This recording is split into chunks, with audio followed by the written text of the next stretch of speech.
Hello నేను మిస్సెస్రావు ఎట్టకేలకు black బాక్స్ని ఓపెన్ చేశారు. అసలు ఏం జరిగింది ప్రమాదానికి ముందు అనేది ఫైనల్ చేశారు. ఎయిర్ ఇండియా విమానం అహ్మదాబాద్లో కూలిపోవడానికి కొన్ని సెకండ్ల ముందు పైలట్ కో పైలట్ ఇద్దరు కొంచెం హార్ష్గా మాడుకున్నారు. అది కూడా రెండు మాటలు. మీరు ఇంధనానికి సంబంధించినటువంటి స్విచ్ ఎందుకు ఆపేశారు, ఫ్యూయల్ స్విచ్ ఎందుకు ఆపేశారు అని చెప్పి కో పైలట్ అడిగారు. ఇది బ్లాక్ బాక్స్లో వినిపించింది. నేను ఆపలేదు అని చెప్పి ఆయన చెప్పారు. ఇంతవరకే జరిగింది. ఈ లోపుగానే ఫ్లైట్ యాక్సిడెంట్ జరిగిపోయింది. కేవలం 59 సెకండ్స్లో జరిగిపోయింది. మొత్తం ఫ్లైట్ టేకాఫ్ అయింది. టేకాఫ్ అయిన తర్వాత కొన్ని సెకండ్స్లోనే ఈ ప్రమాదం జరిగింది. మరి ఈ ప్రమాదం జరిగిన తర్వాత వచ్చినటువంటి అనుమానాలు చాలా ఉన్నాయి. వీటన్నిటికీ తెరవేస్తూ బ్లాక్ బాక్స్ చెప్పేసింది. అంటే కో పైలట్ మీద అనుమానం ఇప్పుడు వ్యక్తం అవుతుంది. కో పైలటే స్విచ్ ఆఫ్ వేశారు అని చెప్పి మరి పైలట్ అడిగాడు కదా. పైలట్ ఏమి అడిగారు, పైలట్ మీరు ఇంధనం ఫ్యూయల్కి సంబంధించి స్విచ్ ఎందుకు ఆపేశారని అడిగారు. నేను ఆపలేదని చెప్తారు ఆయన. సో కాబట్టి కో పైలట్ ఆపారా, అసలు ఏం జరిగింది అనే దాని మీద మళ్ళీ కొత్త అనుమానాలు బయలుదేరింది. దీని వెనక ఉన్న విద్రోహ శక్తులు ఉన్నాయా అనేది. ఇప్పుడు యాక్చువల్గా ఆ బ్లాక్ బాక్స్లో రెండు వర్డ్స్. ఒకటి ఫ్యూయల్ ఇంధన స్విచ్ను ఆపేశారు. ఒక ఇంజన్ ఫెయిల్ అయిపోయింది, ఇమీడియట్గా రెండో ఇంజన్కి సంబంధించినటువంటి స్విచ్ ఉంటుంది. దాన్ని స్విచ్ ఆన్ చేస్తే పైలట్ అది ఆన్ కాల. రెండు ఇంజన్లకు సంబంధించిన స్విచ్చెస్ ఆపేస్తున్నారు, ఫ్యూయల్ స్విచ్లు ఆపేస్తున్నారు. యాక్చువల్గా మామూలు ఫ్లైట్ మీకు టేకాఫ్ అయ్యే ముందు దానికి సంబంధించిన కండిషన్స్ అన్నిటిని కూడా ఫుల్ఫిల్ చేస్తారు. చార్ట్లో ఫుల్ఫిల్ చేసిన తర్వాత అప్పుడు మీకు టేకాఫ్కి పర్మిషన్ ఇస్తారు. ఎయిర్పోర్ట్ అథారిటీ కానీ లేదంటే ఏటీసీ కానీ ఇవన్నీ కూడా అన్ని అబ్జర్వ్ చేసిన తర్వాత ఓకే అనుకున్న తర్వాతనే పైలట్ దాన్ని టేకాఫ్ చేస్తారు. మరి ఒకవేళ పొరపాటున ఫ్యూయల్ స్విచ్ ఆపేస్తే మరి ఈ గ్రౌండ్ టీం ఉంటుంది కదా, ప్రతి విమానం ల్యాండ్ కాగానే గ్రౌండ్ టీం ఉంటుంది. గ్రౌండ్ టీము ప్రతిదీ చెక్ చేస్తుంది. చెక్ చేసిన తర్వాత క్లియరెన్స్ ఇచ్చిన తర్వాతనే అది టేకాఫ్ అవుతుంది. మరి ఈ గ్రౌండ్ టీంలో ఉండేటువంటి ఇంజనీర్స్ దాన్ని గమనించలేదా? పోనీ ఒక ఇంజిన్ స్విచ్ ఆపేస్తారు అనుకుందాం. మరి రెండో ఇంజిన్ స్విచ్ అయినా ఇమీడియట్గా ఆన్ కావాలి కదా, రెండో ఇంజిన్ స్విచ్ కూడా ఆపేస్తున్నారు. సో కాబట్టి రెండు ఇంజిన్ల స్విచ్లు ఆపేశారు.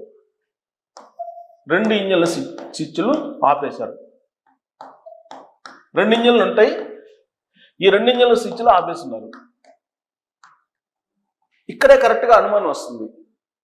బ్లాక్ బాక్స్లో సహజంగా రహస్యాలు ఉంటాయి, కాక్పిట్లో బ్లాక్ బాక్స్లో ఉంటాయి. సో బ్లాక్ బాక్స్లో చివరి సెకండ్స్లో పైలట్ కో పైలట్ మాట్లాడుకుంది ఏంది? పైలట్ అడిగారు కో పైలట్ని, మీరు స్విచ్ ఎందుకు ఆపేశారని. ఫ్యూయల్ స్విచ్ ఆపేశారా అని అడిగితే నో నేను ఆపలేదని చెప్పారు. ఈ కాన్వర్జేషన్ నుంచి మనం అబ్జర్వ్ చేస్తే కనుక ఈ ఫ్యూయల్ స్విచ్లు ఎవరో వ్యూహాత్మకంగా ఆపేసి ఉండొచ్చు. దాన్ని కొంతమంది విద్రోహులు చేసి ఉండొచ్చు. అంటే ఎవరో విద్రోహులు అని అంటే ఆప్షన్ 1 గ్రౌండ్ క్లియరెన్స్ దాంట్లో ఉండేటువంటి వాళ్ళు, గ్రౌండ్ టీమ్, గ్రౌండ్ క్రూ అంటారు, గ్రౌండ్ క్రూ అంటారు. ఆ క్రూలో ఇంజనీర్స్ ఉంటారు, రకరకాల ప్రధానమైనటువంటి విభాగాలు పార్ట్స్ అన్నింటిని కూడా చెక్ చేసే వాళ్ళు ఉంటారు విమానానికి, వాళ్ళని క్రూ అంటారు. ఆ క్రూలో ఎవరైనా ఉన్నారా? 2 ఈ క్లియరెన్స్ కోసం పంపించినటువంటి చార్ట్ని చెక్ చేయాలి. ఆ చెక్ చేసేటువంటి టీం ఏమైపోయింది అనే దాని మీద కూడా అనుమానాలు ఉన్నాయి. ఇక 3 ఇప్పుడు ఏమంటున్నారంటే విమానయాన శాఖ మంత్రి రామ్మోహన్ నాయుడు గారు ఏమంటున్నారంటే, మీరు ఇప్పుడు యాక్చువల్గా రామ్మోహన్ నాయుడు గారు కేంద్ర విమానయాన శాఖ మంత్రి, ఆయన ఏమంటున్నారంటే నేషనల్గా ఇంటర్నేషనల్గా వస్తున్నటువంటి న్యూస్ ఏంటంటే ఈ పైలట్ కో పైలట్ ఇద్దరు కాన్వర్జేషన్ బేస్ చేసుకొని కో పైలట్ మీద అనుమానం వ్యక్తం చేస్తున్నారు. సో అది తప్పు. పైలట్ కో పైలట్లు ఏమీ లేదు, మీరు అనుమానించాల్సిన అవసరం లేదు. దీని వెనక ఏముందనేది ఫర్దర్గా ఇన్వెస్టిగేషన్ చేయాలి, ఇప్పుడే మీరు నిర్ధారించవచ్చు అని చెప్పి చెప్తున్నారు రామ్మోహన్ నాయుడు గారు. అయితే తొలి రోజుల్లో మనకి వినిపించింది ఏంటి అని అంటే, ఒక అతను ఆ ఫ్లైట్ ప్రమాదం నుంచి చివరి నిమిషంలో తప్పించుకున్నారు. అతని మీద కూడా కొన్ని అనుమానాలు వ్యక్తం చేస్తూ న్యూస్ ఇవ్వడం జరిగింది. కాకపోతే అతను అసలు అంత పెద్ద ప్రమాదం జరిగినప్పుడు ఆ చివరిని సెకండ్స్లో ఎలా రాగలరు అనేది ఒక మిరాకిల్. అది ఆ మిరాకిల్ వెనక అనుమానపు కోణాలను కూడా కొంతమంది చూశారు. కానీ అటువైపు నుంచి ఇప్పటి వరకు ఇన్వెస్టిగేషన్ టీమ్స్ ఏమీ క్లూస్ లభించలేదు వాళ్ళకి. అయితే ఇంకొకటి ఏంటంటే మాల్వేర్ని చూపించారా అంటే ఇప్పుడు జామ్ అయ్యేలాగా జనరల్గా ఫ్లైట్ ఎలా ఉంటుంది, మొత్తం డిజిటల్ సిస్టంలో ఉంటుంది, డిజిటల్ బేస్ చేసుకుని వెళ్తుంది. ఏటీసీ కనెక్ట్ అయి ఉంటుంది, అలాగే ఎయిర్పోర్ట్కి కనెక్ట్ అయి ఉంటుంది, సిగ్నల్స్ తోటి నడిచేది అనమాట మొత్తం. సో కాబట్టి మాల్వేర్ దీంట్లో ఏమైనా చూపించారు ఎవరన్నా, ఈ మాల్వేర్ని చూపించి హ్యాక్ చేశారా, హ్యాక్ చేసిన కారణంగానే ఈ మొత్తం స్ట్రక్ అయిపోయిందా, విమానానికి సంబంధించినటువంటి సిస్టమ్ అంతా స్ట్రక్ అయిపోయిందా అనేటువంటి అనుమానాన్ని వ్యక్తం చేశారు. అయిదేంటి, ఇంధనం కల్తీ ఈ కారణంగా ఇంజిన్ స్ట్రక్ అయిపోయి ఉంటుంది అని ఇంకొక అనుమానం వ్యక్తం చేశారు. ఇలా రకరకాల అనుమానాలు వ్యక్తం చేశారు. ఇప్పుడు బ్లాక్ బాక్స్ ఓపెన్ అయిన తర్వాత ఫైనల్ అయినటువంటి అంశం ఏంటంటే, ఇంజిన్ స్విచ్ ఆపేసి ఉన్నాయి, ఫ్యూయల్ స్విచ్లు ఆపేసి ఉన్నాయి అని అంటున్నారు. సో మరి ఫ్యూయల్ స్విచ్లు ఎవరు ఆపుతారు? ఫ్యూయల్ స్విచ్ ఆపినప్పుడు మీకు టేకాఫ్ అయింది, ఫ్లైట్ టేకాఫ్ అయింది అంటే అప్పటికే ఉన్నటువంటి ఒక ఇంధనం బహుశా టేకాఫ్ కొన్ని సెకండ్స్లో 59 సెకండ్స్లోనే కదా మొత్తం జరిగింది. 59 సెకండ్స్లో ఆల్రెడీ ఉన్నటువంటి ఫ్యూయల్ తోటి ఒకవేళ టేకాఫ్ అయ్యి ఉండొచ్చు. కానీ మీకు ఆ టేకాఫ్ అయ్యేటప్పుడు ఫ్యూయల్కి సంబంధించినటువంటి సరఫరా ఎలా ఉంది ఏంటి అనేది డిస్ప్లే చూపిస్తుంది, ఎదురుగా అన్ని డిస్ప్లే చూపిస్తారు.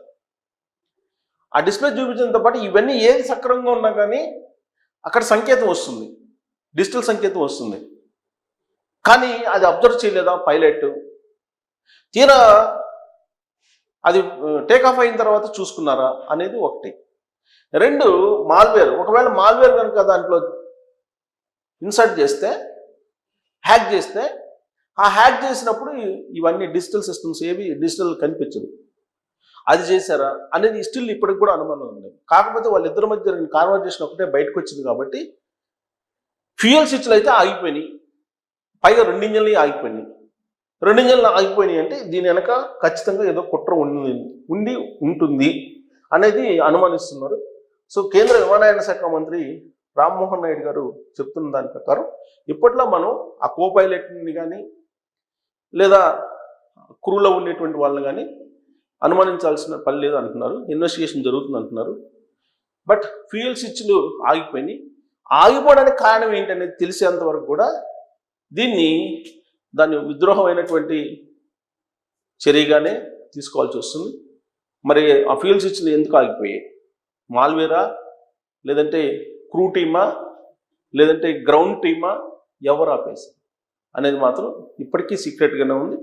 అది తేలేంత వరకు కూడా మీరు పైలట్లను అనుమానించొద్దు, వాళ్ళు ఆల్రెడీ చనిపోయారు ప్రమాదంలో అని రామ్మోహన్ నాయుడు గారు చెప్తున్నారు. కాబట్టి ఈ ప్రమాదం ఎలా జరిగి ఉండొచ్చు? మాల్వేరా అంటే హ్యాక్ చేశారా, లేదంటే ఇంధనం కల్తీయా? ఇలాంటి డౌట్స్ స్టిల్ ఉన్నాయి. మరి మీ డౌట్ ఏంటనేది తెలియజేయండి.